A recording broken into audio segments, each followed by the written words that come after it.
Hello student आज का हमारा जो टॉपिक है जो हम आज डिस्कस करेंगे वो है हमारा टॉपिक परप्यूरल पायरेक्सिया।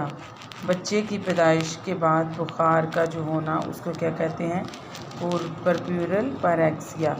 तो puerperal pyrexia is defined as the presence of fever which is greater than 38 C or 100.4 Fahrenheit in a woman within 6 weeks of the having given birth। और फिर उसके बाद आ जाएगा ये है even in the 21st century at last 75,000 women do annually worldwide of perpural sepsis, mostly in low income countries। अब ये देखें कि परप्यूरल पायरेक्सिया जो है ये क्या है, कि आपको मैं सिंपल ये बताऊं कि परपेरियम के दिनों में औरत को 24 घंटों में 2 मरतबा या 3 मरतबा अगर 100.4 फ़ारेनहाइट डिग्री हाइट या 38 सेल्सियस तक बुखार होना हो तो इसका मतलब है कि औरत क्या है, परप्यूरल पायरेक्सिया में है, यानी कि उसको क्या परपेरियम में बुखार आ रहा है, तो वो इस प्रॉब्लम में मौजूद है।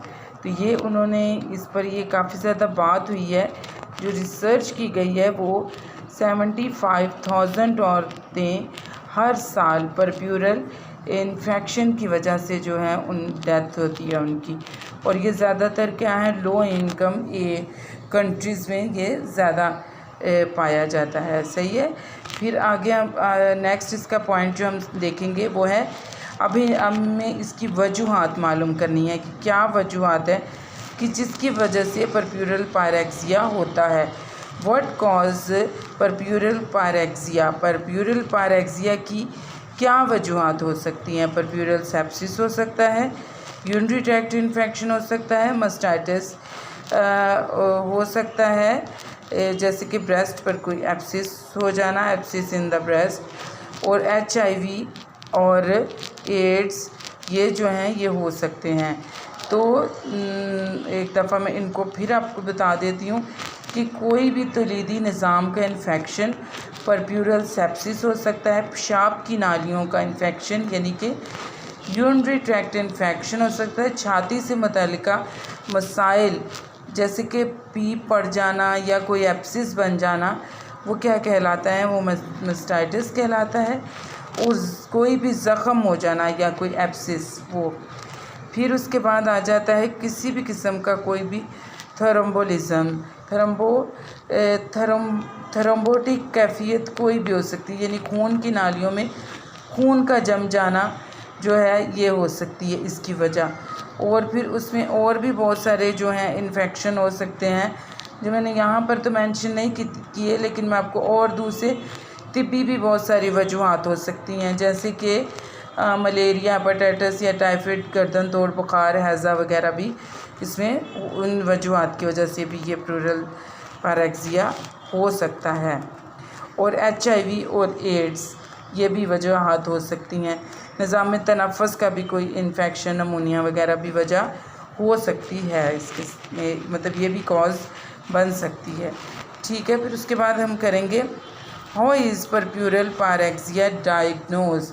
अब परप्यूरल पायरेक्सिया जो है ये हम कैसे डायग्नोज करेंगे, तो इसके लिए हमें क्या करना है, postmortem infection can be diagnosed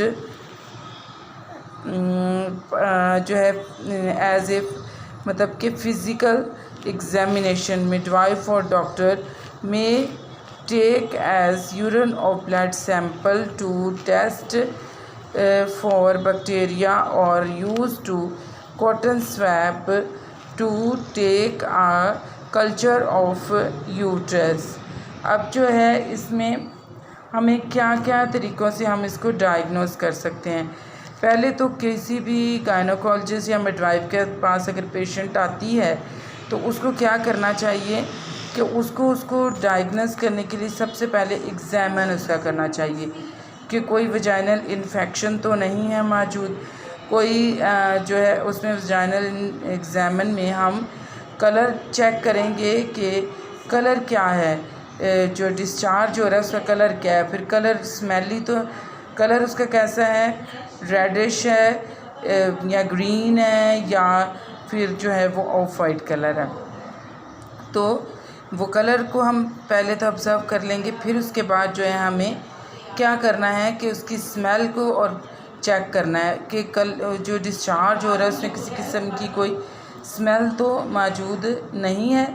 तो फिर ये इसके बाद जो है हमें क्या करना पड़ेगा, उसका अगर कोई स्मेल या पस मौजूद है तो वहाँ पर फिर हमें क्या एक कॉटन स्वाब टेस्ट कल्चर के लिए लेबॉर्ट्री में भेजना पड़ेगा ताकि हमें प्रॉपर तरीके से पता चल सके कि क्या इन्फेक्शन हो रहा है, औरत को इस टाइम क्या इन्फेक्शन जो है वो मौजूद है, तो उसके मुताबिक फिर हम उसको मेडिसिन आगे नेक्स्ट देंगे। तो इसके बाद हमारा आगे आ जाता है, जो मैं नेक्स्ट आपके साथ डिस्कस करूँगी वो आ जाएंगी prevention puerperal pyrexia. Puerperal pyrexia में प्रिवेंशन बहुत ज़रूरी है। अगर प्रिवेंशन करेंगे तो परप्यूरल पैरेक्सिया होने के चांसेस बहुत कम हो जाएंगे। उसमें क्या hygiene should be use during all जो है वो क्या है एग्ज़ामिनेशंस में, जितने भी एग्ज़ामिनेशंस होंगे डिलीवरी के दौरान या डिलीवरी के बाद, उनमें जो है वो ख़ास तौर पर क्लीनिनेस का, हाइजीन का ख़ास तौर पर ख्याल अगर रखेंगे तो फिर बहुत कम चांसेस हो जाएंगे इन्फेक्शन होने के। यूज़ जो instrument during and after labour, during labour और आफ्टर लेबर जो भी इंस्ट्रूमेंट हम यूज़ करेंगे वो क्या होने चाहिए, मतलब वो भी स्टर्ल होने चाहिए, मतलब क्लीन होने चाहिए, मतलब कि वो क्या होने चाहिए, क्लीन होने चाहिए। तो मतलब क्लीन अगर होंगे तो उसमें काफ़ी सारे जो चांसेस होंगे ना इन्फेक्शन होने की वजूहात को हम रोक सकते हैं। ठीक है, अब मैं आपको थोड़ा सा इसके बारे में अब बताऊंगी ट्रीटमेंट ऑफ प्लूरल पैरेक्सिया क्या होनी चाहिए। Postpartum infection are mostly commonly treated with oral antibiotic. अगर फीवर आ रहा है और इन्फेक्शन बहुत ज़्यादा है तो फिर ज़ाहिर बात है हमें एंटीबायोटिक का सहारा लेना पड़ेगा, एंटीबायोटिक ज़रूर देनी पड़ेगी, तभी तो जाके इन्फेक्शन वो बैक्टीरिया किल होंगे और जो है वो फीवर जो पेशेंट का कम होगा। अगर और अक्सर डॉक्टर प्रिस्क्राइब क्या करते हैं वो क्लैंडामाइसिन या ऑगमेंटिन या सेफ्सपेन इस तरीके की कोई मेडिसिन जो है वो एडवाइस करते ही हैं। अब जो है patient should be clean every time, और आपने ट्रीटमेंट के दौरान ही औरत को ये बताते रहना है कि आपको क्या साफ़ सुथरा रहना बहुत ज़रूरी है। अगर वो जब इन्फेक्शन हो भी गया है अभी भी अपनी वो क्लिनिकनेस पर, साफ़ सफाई पर ध्यान रखती है तो काफ़ी ज़्यादा उसके चांसेस जल्दी चीज़ों को कवर करने के हो जाएंगे।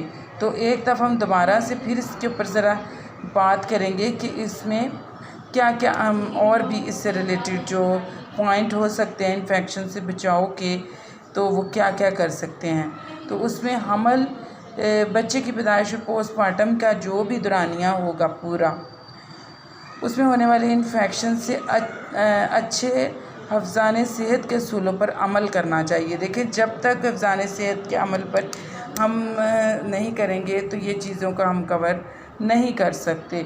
तो उसमें जो है ये ज़रूरी चीज़ें हो जाती हैं कि हम उन चीज़ों को कवर करने के लिए क्या क्या मतलब हिफाजती तदाबीर औरत को बताने हमें बहुत ज़रूरी होते हैं। सही है। तो उसके बाद ये कि इन्फेक्शन से बचाव के लिए क्या एक मिडवाइफ का या नर्सिंग मैनेजमेंट क्या वो करेगी। तो उसमें क्या करेंगे, check vital signs four hourly, must है कि वाइटल साइंस जो है वो चेक करने बहुत ज़रूरी है। एपिज़ोडमी की केयर करना बहुत ज़रूरी है। और फिर उसके बाद जो है यानी कि प्रीनियल एरिया जो है उसको एग्जामिन जो है वो पूरे जेनिटल एरिया का जो है वो करना बहुत ज़रूरी है। कोई इसमें स्मेल और उसका कलर चेक करना, डिस्चार्ज, और साथ ही आपको ब्रेस्ट एग्जामिनेशन एक मिडवाइफ को, ये नर्सिंग मैनेजमेंट में ये सारी चीज़ें बहुत ज़्यादा क्या हैं, ज़रूरी हैं। तो इन्फेक्शन से बचाव के लिए और एक मिडवाइफ को या नर्स को क्या करना चाहिए, तो उसके लिए जो है मिडवाइफ की अहम ज़िम्मेदारियों में एक ज़िम्मेदारी ये भी है कि वो बच्चे की सेहत, माँ और बच्चे की सेहत के ऊपर ख़ास तवज्जो दे, अच्छी तरह अपने हाथ धोए और फिर जो है वो क्या करे, मायना करे, और ग्लव्स, स्टर्ल ग्लव पहन के जो है वो मायना करे। इन्फेक्शन से बचाव के बेहतरीन जो तरीके हैं उनको अपनाते हुए जो है वो प्रॉपर तरीके से पेशेंट का एग्ज़ामिनेशन करे, और जिस तरह औरतों का इन्फेक्शन से बचाने के तरीके के बारे में तालीम औरतों को जो भी मिडवाइफ को दी गई है उसके मुताबिक अपने सारे काम करें, और जितने भी औज़ार और जो भी चीज़ें वो यूज़ कर रही है वो जरासीम से पाक होनी चाहिए। ये मिडवाइफ की रिस्पॉन्सिबिलिटी है। और मिडवाइफ की ज़िम्मेदारियाँ में ये भी है कि वो कम्युनिटी में तमाम हामला औरतों को तशन्नुज के मतलब वो जो इंजेक्शन है जो 7वें और 8वें महीने में जो है लगाया जाता है वो ज़रूर लगाए।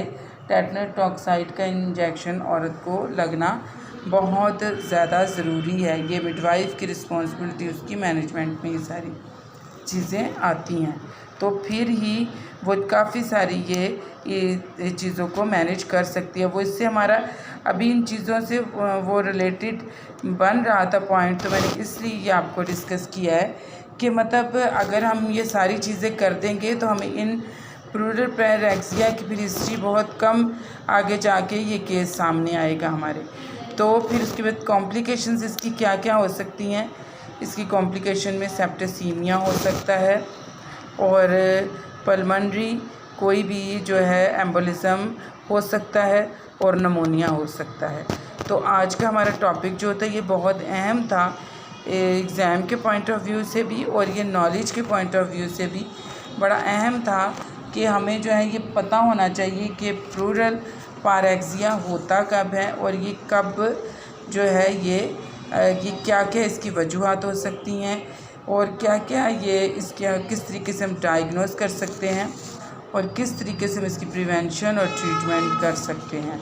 तो आज मैंने आपको ये काफ़ी अच्छे तरीके से ये क्लियर किया है, तो यकीनन आपको इसमें काफ़ी क्लियर हो चुकी होंगी चीज़ें। अगर आपको कोई चीज़ क्लियर नहीं हुई तो आप कमेंट्स कर सकते हैं, और उसमें मैं आपकी ज़रूर हेल्प करूँगी। Thank you.